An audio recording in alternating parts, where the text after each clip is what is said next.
বন্ধুরা, কম্পাস এবার সরস্বতী পুজোয় এমন এক কাণ্ড করতে চলেছে যা কেউ ভাবতেও পারেনি। শাশুড়ি মায়ের মন জয় করতে সে এক অসম্ভবকে সম্ভব করার চ্যালেঞ্জ নিয়েছে। কিন্তু শেষমেশ যা হলো তা দেখে শাশুড়ি থেকে বর সবাই থ হয়ে গেল। কী সেই ঘটনা? চলুন গোড়া থেকে বলি। ঘটনার শুরুটা কিন্তু খুব সুন্দর।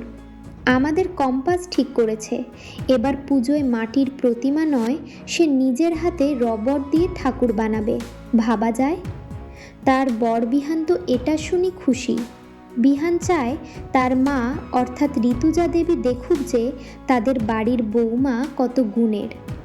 শাশুড়ি মাও খুব আশা নিয়ে অপেক্ষা করছেন যে বৌমা নিশ্চয়ই দারুণ কিছু একটা উপহার দেবে।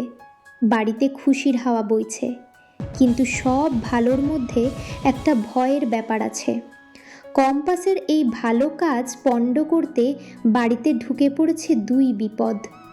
বাড়িতে বুড়ি মানুষের সাজে মহিলাতি, ইনি আসলে উর্মি, আর তার সাথে আছে মোনালিসা। এরা দুজন আড়ালে দাঁড়িয়ে হাসছে আর প্ল্যান করছে কিভাবে পুজোর ঠিক আগে সব নষ্ট করে দেওয়া যায়। উর্মির হাতে একটা যন্ত্রও দেখা যাচ্ছে, যেটা দিয়ে সে বড় কোনো ক্ষতি করতে চলেছে। অবশেষে পুজোর সেই শুভ সময়টা এলো। সবাই স্টেজের সামনে দাঁড়িয়ে। বিহান খুব গর্ব করে মাকে বলল পর্দা সরাতে। ঋতুজা দেবী খুব আনন্দ নিয়ে যেই না পর্দা সরালেন, উমা, এ কি! স্টেজ তো পুরো ফাঁকা, ঠাকুর কোথায়?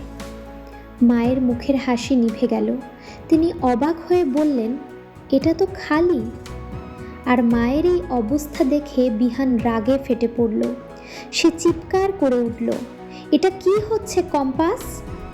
এখন প্রশ্ন হলো, কম্পাসের তৈরি রোবট গেল কোথায়? এটা কি উর্মির শয়তানি, নাকি কম্পাসেরই কোনো গোপন প্ল্যান? শাশুড়ির সামনে কি কম্পাস নিজের সম্মান বাঁচাতে পারবে? জানতে হলে আপনাদের চোখ রাখতেই হবে টিভিতে, কারণ এটি সাধারণ কোনো পর্ব নয়, এটি হতে চলেছে 1 ঘন্টার মহাপর্ব। তাই তারিখটা মনে রাখবেন, 24শে জানুয়ারি, ঠিক বিকেল 5:30টায়। কেউ মিস করবেন না কিন্তু। আজকের মতো টাটা।